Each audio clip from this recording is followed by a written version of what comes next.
Salut les amis! Aujourd'hui nous sommes mercredi et nous nous retrouvons pour notre édition de Ciel ouvert. Alors, vous connaissez certainement ce passage dans la Bible qui dit que toute chose concourt au bien de ceux qui aiment Dieu. Ça fait rêver, non? C'est une promesse qu'on veut s'attribuer. Et pourtant, ta vie est peut-être loin de refléter cette réalité. Tu veux savoir ce qui va réellement déclencher la main de Dieu sur ta vie? Alors reste avec nous. À tout de suite!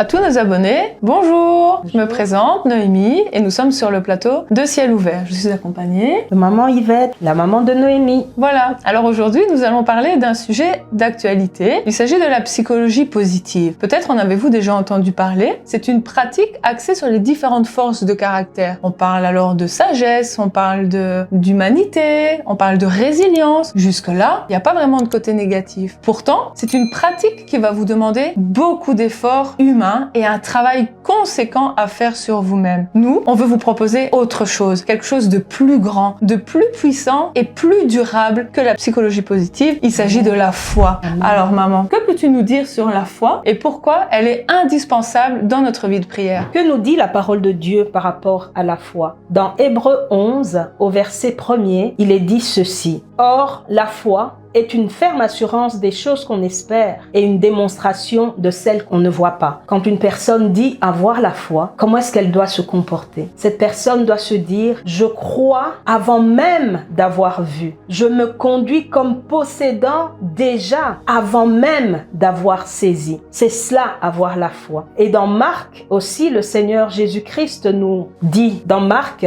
tout ce que vous demanderez en priant, croyez que vous l'avez reçu et vous le verrez s'accomplir. Avoir la foi, c'est anticiper l'exaucement. Avoir la foi, c'est avoir l'attitude d'une personne qui croit que parce que j'ai prié, que parce que j'ai jeûné, le Seigneur va exaucer ma prière. Plus loin encore, Jésus-Christ nous parle de la foi du centenier. Cet homme-là avait cru que Jésus-Christ était capable de guérir son serviteur sans même devoir faire le déplacement jusque dans sa maison. Et à cause de la foi de cet homme, Jésus l'a pris comme référence en disant que dans tout Israël, il n'a pas vu quelqu'un qui a une aussi grande foi que cet homme-là. J'ai envie de te poser la question suivante. Quel est le niveau de ta foi? Quel est le degré de ta foi? Est-ce que lorsque tu pries et tu jeûnes, tu crois que Dieu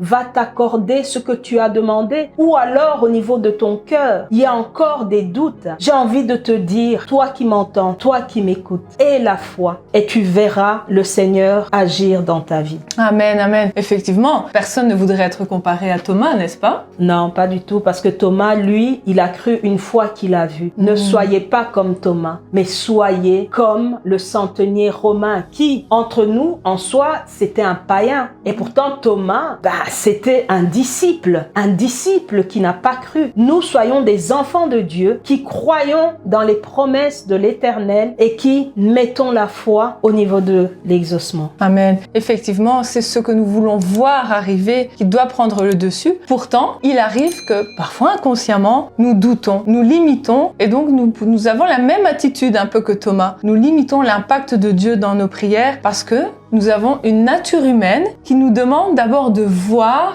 avant de croire. Pourtant, en devenant enfant de Dieu, il te demande de te revêtir de ton identité spirituelle et alors de rester ferme dans la foi, de croire que pourquoi tu pries va arriver. Et donc, pendant ce temps de jeûne et prière, nous t'encourageons vraiment à avoir la foi, à rester ferme et à proclamer des paroles victorieuses sur ta vie. Crois que ce que tu demandes, tu le verras s'accomplir. Et ce ne sont pas tes efforts humains qui vont t'aider. Ce n'est pas ta propre volonté qui va t'apporter des solutions, mais c'est la foi en Christ et la foi que Dieu va accorder tes prières. Alors toi qui nous écoutes aujourd'hui, nous t'invitons à rejoindre le programme Ciel ouvert qui consiste à jeûner une fois par semaine, le mercredi, jeûner et prier et tu vas voir le ciel de ta vie s'ouvrir.